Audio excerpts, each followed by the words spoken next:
Hi, everyone. So thanks very much for joining us. Again, my name's Ian, and I'm one of the admissions counselors here at SIT Study Abroad. Today, I'm joined by an alum from our Morocco Migration and Transnational Identity program. Basil, would you like to introduce yourself for a moment? Yeah, sure. Hi, everyone. My name is Basel Quran. I am currently at the University of North Carolina at Chapel Hill, and I am studying global studies with a focus on international relations in the Middle East, and I'm also studying Arabic. Well, thank you very much, Basil, for taking some time out of your busy schedule, I'm sure, to speak with me today. I know prospective students really like hearing directly from our alumni of our programs. Yeah, anytime. So let's jump right in. There are many opportunities out there to study abroad in the Middle East and South and North Africa, excuse me. And I want to know what appealed to you about the SIT program and why did you choose it? Um, the main thing that appealed to me about the SIT program was the ISP portion of SIT, which is the Independent Study Project.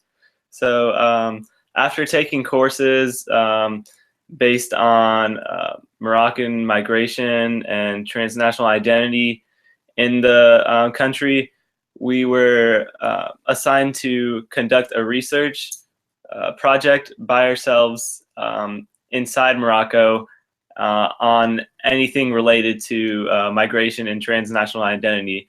So I was given the opportunity to conduct field work on sub-Saharan African migrants living in Morocco who play professional soccer. And I compared their integration into Moroccan society with sub-Saharan Africans who did not play professional soccer.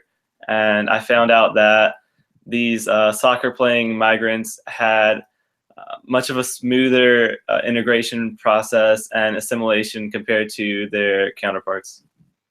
That sounds like a very interesting topic there, and not one that you normally get a chance to study at any part in the world. So, if you could name one thing here that you think you learned while on your SIT Morocco migration program that you couldn't have learned anywhere else, what would that be? Definitely just conducting field work in another country is something that I did not consider, and I didn't consider any of the challenges that would come with it. Um, First of all, most of the sub-Saharans living in Morocco speak French and not Arabic, so I had to overcome that barrier. But I had the help of amazing host family who helped me translate, and so I would just say conducting field work is a great opportunity to get yourself out there and to really just take on some challenges. Now, you've mentioned quite a few aspects of the SIT programming there in Morocco. Um, you mentioned the homestay family, you mentioned language acquisition, you mentioned the ISP. If you had to choose one aspect of the program that was your favorite, what would that be? That's tough. I would say the homestay family. They really made me feel that I was a member of their family. They didn't treat me any differently. I was staying with um, a Moroccan woman and her son, and that was it. And her son was my age, and we would share stories all the time, and we actually had a lot more in common than we realized. We both enjoyed rap music. I remember he would show me Moroccan rappers and play songs by Moroccan rappers, and then I would play American rappers, and we would uh, just talk about our favorite songs and stuff like that. And he'd always just take me to the city, introduce me to his friends, and treat me like one of his brothers. And the mom would treat me like one of her sons always. We would just share stories, and I would rarely get homesick. That sounds really fun as well. Now, did you compare the rap music singers in French or in Arabic or Oh, in English when you discussed them? we would mostly speak in Arabic.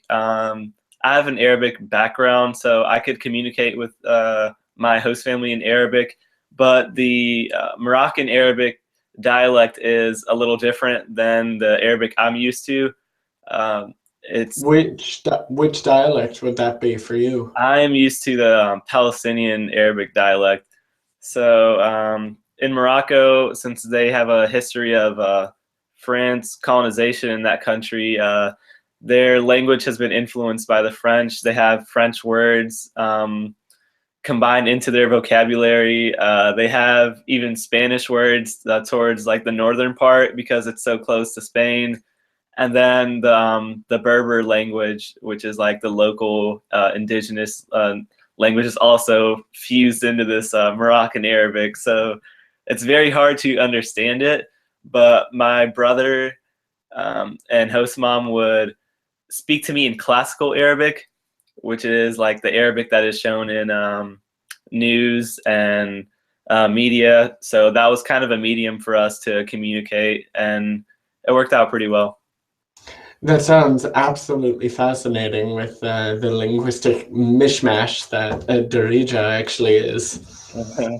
So to change topics a little bit, there in SIT Morocco, as you know, we keep our programs on the smaller side. So especially in a place like Morocco where there are 3 programs operating every semester, we want you to really get a personal, up close and personal experiential learning environment there, which you have on the one hand of having it so very small, but on the other hand, it means a lot of people around don't really hear what SIT is all about. So what I want you to do is tell me how you would explain SIT to somebody who has never heard about us before. Okay, I would say SIT is an institution that partners with local professors, universities, NGOs, and even governmental institutions in countries abroad to provide a really firsthand experience to give you knowledge about a country that you could not find by just reading a book. And you really get thrown into the culture. You meet people working in different organizations, and you get to conduct research by yourself. Excellent, excellent. Thank you very much there. I've been muting myself in between while you speak and didn't click the right button just there. My apologies. So now, as we come to the end of the interview, I would really like to know what is one thing that you know now that you wish you knew when you were applying to the program? Oh, wow, that's a good question.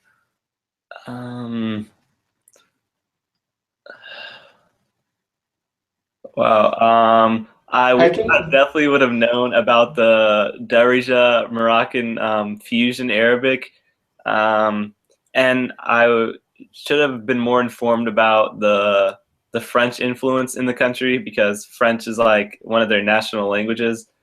So if you're coming for Arabic, I would say it would be better to go closer to Jordan in that area of the world. But I would say your knowledge of French would be very valued going into Morocco. And did you have any French yourself before you went in? I didn't have any French knowledge prior. I was not fluent. I didn't know any French, but luckily my Arabic background prepared me a little bit. But I would definitely say if you know French coming in to Morocco, you're better off if you know Arabic. Okay, that is a helpful hint for prospective students out there. So now, to give you the last word, is there anything you'd like to say in regards to studying abroad for prospective students who may be contemplating Morocco or North Africa or just study abroad in general? I would say studying abroad is the best decision you could take in your life. I think it's really important to become comfortable with being uncomfortable. You are going to face challenges. You are not going to you're not going to be happy all the time, but in the end, this experience will make you a much better and stronger person in all aspects. Well, again, thank you very much, Basil, for taking some time this afternoon. I wish you the best of luck there in North Carolina at UNC Chapel Hill with the remaining semesters you may have. Thank you. Thanks for having me. All right. Have a good afternoon. Bye-bye.